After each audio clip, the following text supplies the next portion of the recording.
Hey there guys, alright, today we are back with another Alternate History Hub video. This time, what if America had decided to nuke China during the Korean War?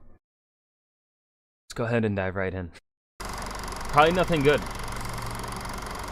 It's back in... So, around this time, actually, I don't remember exactly when Mao Zedong and, the Chinese Communist Party and then Russia's Communist Party. I can't remember when they had their butting of heads and, pretty much animosity towards each other really began. I don't know if that was around the Korean War, or if it happened sooner, or if it had happened afterwards. But, depending on when that happened, this could actually change the story, because sometime, Russia may have been fine with China, getting nuked a little bit because of that animosity.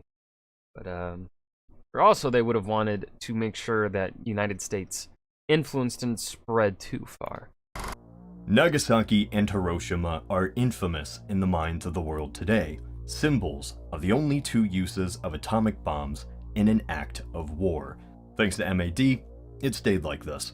Yet, there was a time in the 1950s where the use of the nuke was still up to debate. It's still up to debate today. There is technology that has been made in which small nuclear weaponry can be used on a small scale on frontline battles. I do believe Russia has this technology. The United States also most definitely has the fucking technology too. Like, let's be real. You don't spend $700 billion fucking dollars on the military and not have that technology, when Russia, who does not spend nearly that fucking much, has it too. But yes. The reason it's not used, though, is obviously because of the whole, it's still a nuclear fucking weapon. But however, the fallout from such a small scale thing actually supposedly does not really render the area radioactive and useless, right? Like, it's a small scale, like, boom, nuke, done, it's gone. Radiation, gone. It just kills quick and then it's gone. Some atomic bombs could be seen as a legitimate strategy in war, which is exactly what General Douglas MacArthur wanted to use them for once the Chinese attacked during the Korean War. The public fight over... Well, actually, from my understanding, he was wanting to do it before the So the Korean War was pretty back and forth. When it started, they had that line, right, where it was south and then north, and then the north invaded and pretty much pushed the south almost completely away. And then the United States gets involved and they push back and they push the north like all the way up to the Chinese border. China's like, whoa now, watch out, we don't like this. Then some things happens, China sends in its troops to help the north, blah blah blah, but MacArthur was wanting to nuke like along the Chinese border, the Chinese-Korean border, just line it, drop like 50 nukes or something to make sure that, to pretty much say, hey China, don't get involved or whatever. Over this idea led to Truman infamously firing him. China was never nuked, and the war was eventually a stalemate. But still, the very concept of this idea is fascinating. What if America actually did drop the atomic bomb during the war? What if America had nuked China? First off, historical context. Yes, when Korea was liberated from Japan, it was split between the Soviets and Americans. Communist government in the north, non-communist government in the south. The plan was eventually to reunify, but like everything in the Cold War, step on a Lego. Didn't work out. In 1950, Kim Il-sung launched a surprise invasion. What did he say? In the Cold War, this didn't work out. In 1950, Kim Il-sung, glorious leader, launched a surprise invasion against the South to unify the country. The United States then led a UN peacekeeping force to go fight back the North Koreans. Long story. This is a vast oversimplification. Seriously, research the conflict for yourself. It's often called the Forgotten War. Yes. Short and just. Except, however, I think people have been overcorrecting the Korean War a lot in order to, obviously rightly so, talk about how it is extremely important, especially very important geopolitics.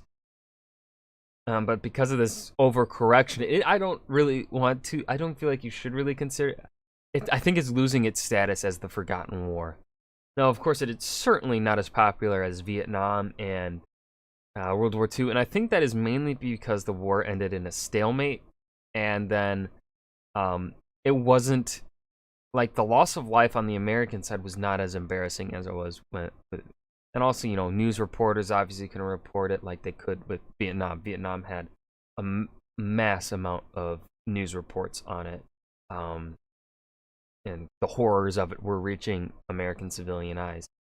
But yeah, there are other wars in U.S. history that I think should now be named the Forgotten War, or it's just the Forgotten Wars.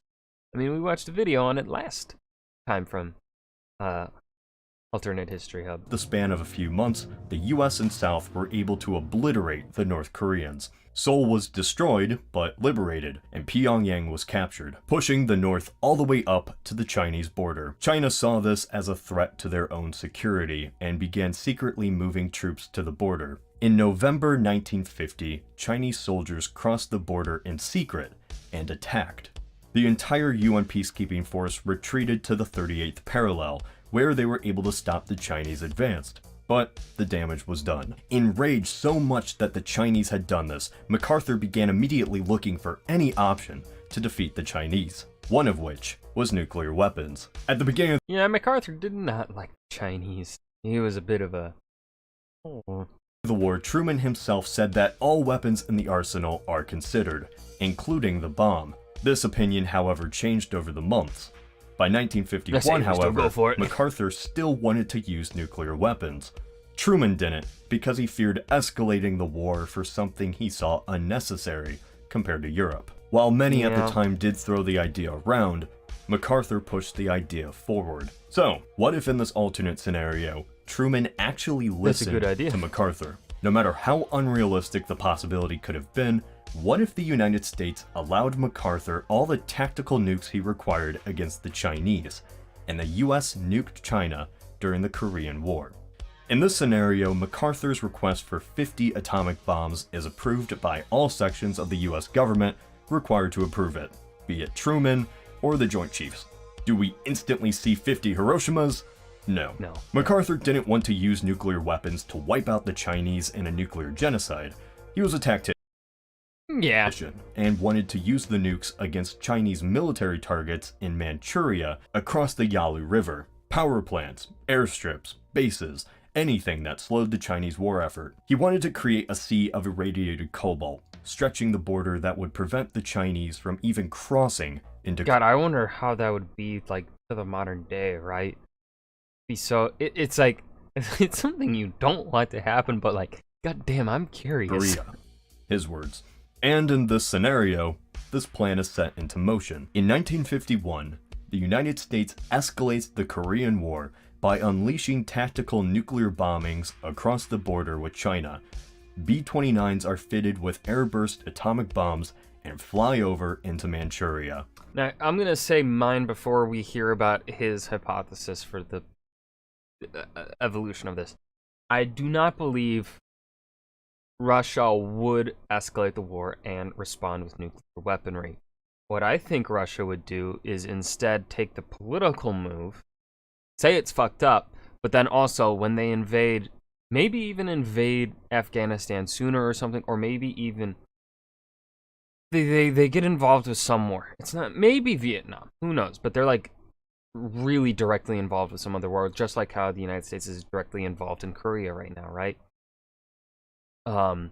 Let's just say fucking Afghanistan, because it's the easiest, most obvious option with the Soviet Union. Let's say they invade the Soviet Union. Essentially, what they could do is then use the nuclear weapons on the Afghani people, because they could then point to the Korean War and be like, hey, United States, you did this. Can't get mad at us. Right? That's the aim is to create such a radioactive sea that the Chinese couldn't cross into Korea for 60 years. As any person in the 21st century would think, this plan may cause some immediate and serious problems. And you, person, would be right. Not even going into the fact that American air capabilities would be stretched to their absolute limit in such an operation, but as well that crucial air domination that the US ground forces needed in the actual combat would be diverted all the way to the north for at least a few days. Because of the process of 50 nuclear bombings, it's a slow, drawn-out process, as B-29s, however we may have, would fly over, drop their bomb, and fly back. all across the Korean border. By the span of 2 or 3 days, Korea is cut off from China. So, America used nuclear weapons in a conventional war. Yay. Yay. MacArthur theorized that the Soviets would be so shocked by America's display of raw nuclear power that they would step down. China would retreat and be defeated, and America would be victorious in war. The world and everyone would indeed be shocked. Not because of America's power, but because the United States escalated a small foreign war by glassing China with nuclear bombs and creating a radioactive wasteland. America certainly does win the Korean War, as China's army is cut off and eventually destroyed within the peninsula. The US pushes up and all of Korea is unified under a non-communist government. The war, in all respects, is over. It's pretty much the international equivalent of taking out a grenade during a Little League hockey brawl. And just like the grenade, the action vastly overshadows the actual conflict. This ramification makes the Korean War the most influential war in human history. Why is this such an issue? In our timeline, the raw power of the atomic bomb was so dangerous, those in government realized it could only be used in the most dire situations. Eventually, the bomb became so powerful, so dangerous, that no situation, except World War III, called for a nuclear weapon ever to be used. And so the Cold War, while filled with tension, resulted in no war, because both sides realized it wouldn't be worth it. In the early 1950s, the bomb was still in its infancy.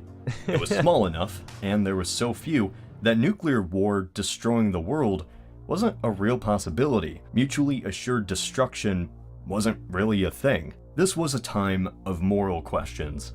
How do we wield this new weapon? Do we use it like any other tool of war to gain strategic advantages and tactically destroy militaries in a potential war?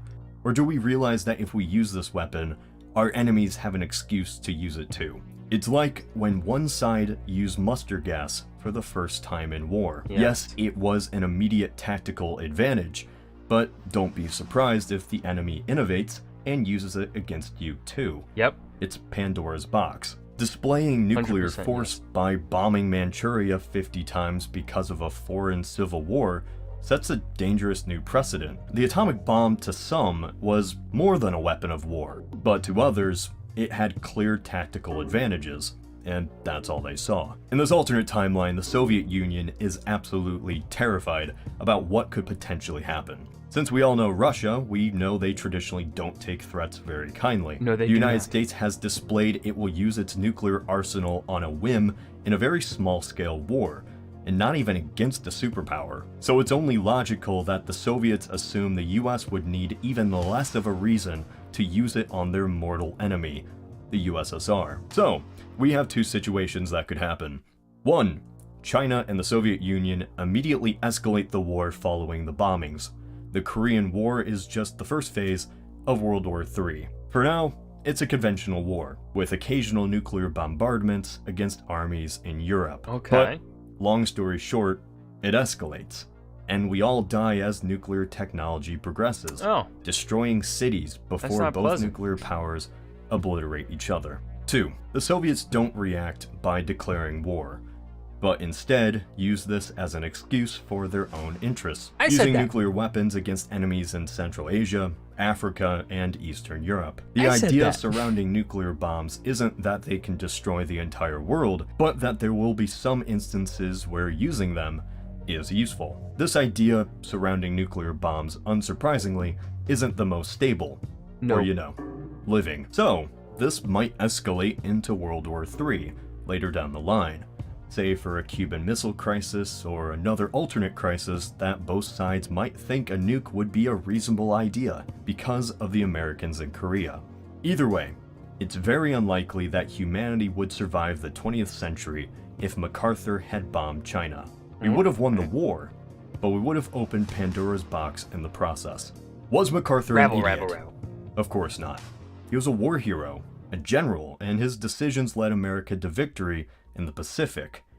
But he was stubborn. As he was. And as anyone dealing with new technology, misunderstood the implications that using atomic bombs would have on future generations. He just saw victory. Today in the 21st century, we can sit and laugh at the idea of MacArthur's, but this was actually a common idea among many in the military and government of the early 50s. Truman even said no options were off the table. Yes, I think this is further... In 1951, the USSR had really just recently acquired nuclear bombs, like within the last, I think it's 3 or 4 years. So their arsenal was not that much, like very little at this point in time. Whereas the United States had quite a few at this time. Hence the ability to drop 50 nuclear bombs if they wanted to. So, yeah, that's another important context to add as to why perhaps United States generals and the United States president at the time were more willing to consider the possibility of dropping a nuclear bomb, because the Russians had not yet really built up an arsenal yet and had just recently acquired bombs. At the start of the war. Thank God they never did it and saw what would have happened. My point is that it's always easy to poke fun when we know the ramifications of future decades. Anyway, what do you think would have happened? This is simply one scenario out of the countless possibilities. It's always fun to theorize. This is Cody of Alternate History. And that was What If America Had Nuked China during the Korean War. I hope you guys enjoyed this. You guys heard my theory earlier on in the video. If you guys enjoyed, remember, hit that like button and subscribe for more. And I will see you guys in the next video. Peace.